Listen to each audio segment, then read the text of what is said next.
ITC Kelly pète les plombs et insulte violemment Langlare. L'ultimatum choc de Tessier sur TF1. Kelly conserve une rancune tenace envers Laetitia pour sa réaction explosive envers Langlare dans Ici tout commence, diffusé sur TF1 en juin 2023. Cependant, la jeune femme finira par prendre conscience de la réalité et éclatera de colère.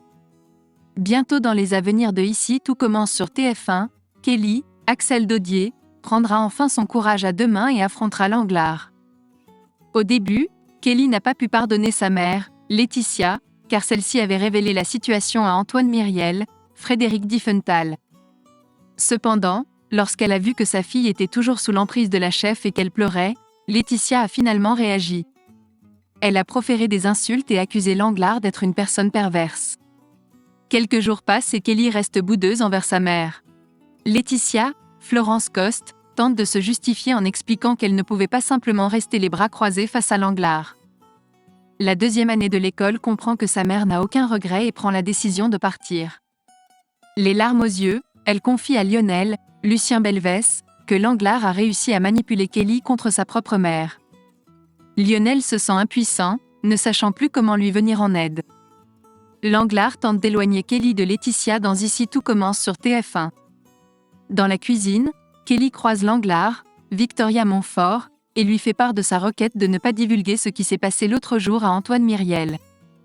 Elle souhaite préserver sa mère des conséquences potentielles et s'excuse en son nom. La jeune femme essaie d'expliquer le comportement de Laetitia, tout en reconnaissant que ses actions étaient inacceptables. Carole, rassurante, assure à son assistante qu'elle gardera le silence. Cependant, elle estime que Laetitia étouffe Kelly, jugeant sa présence nuisible plutôt que bénéfique. Effectivement, Langlare est d'avis que la présence simultanée de la mère et de la fille à l'institut est préjudiciable. Selon elle, cela entrave les performances de Kelly dans son travail. Elle considère qu'il serait regrettable que la carrière de Kelly soit entravée par une mère trop intrusive. Selon la chef, il relève du miracle que Kelly ait réussi à se développer malgré un tel modèle. Kelly reste silencieuse, encaissant les paroles. Kelly pète les plombs et règle ses comptes avec Langlare. Kelly commence à prendre conscience de sa relation avec sa mère. Pendant un cours où Langlare enseigne la technique des papillotes, Kelly se trouve à côté de Lionel et essaie d'engager la conversation. Ils finissent par avouer qu'ils se manquent mutuellement. Carole intervient et adresse des compliments à Kelly, mais en revanche, elle critique sévèrement Lionel, le rabaissant. Bien qu'il estime ne pas avoir terminé, Langlare se montre intransigeante. Après avoir gardé ses émotions pour elle, Kelly finit par exploser.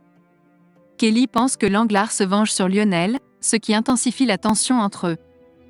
Langlare ne comprend pas les intentions de Kelly, mais celle-ci affirme qu'elle ne joue plus de jeu et qu'elle exprime désormais ses opinions. Elle regrette de ne pas l'avoir fait plus tôt. Depuis le début, elle a encaissé toutes les humiliations, mais cette fois-ci, Langlare a franchi la limite. Langlare estime que Kelly se ridiculise devant tout le monde, mais Kelly réplique en affirmant que Langlare ne sait que rabaisser les autres. Elle affirme qu'elle ne la respecte plus, compte tenu de la façon dont elle traite les gens. Langlare cherche à provoquer Kelly en la comparant à sa mère et en mentionnant sa crise d'hystérie. Kelly perd son sang-froid et s'effondre. En larmes, elle affirme que sa mère avait raison et qualifie Langlare de perverse narcissique. Carole demande à Kelly de s'excuser, mais celle-ci réplique durement, plutôt mourir. Le lendemain de cette altercation, Langlare confronte Tessier, Benjamin Baroche, avec un ultimatum, c'est elle ou Kelly. Le directeur devra choisir Kelly, ce qui contrarie Langlare, la poussant ainsi à quitter l'institut.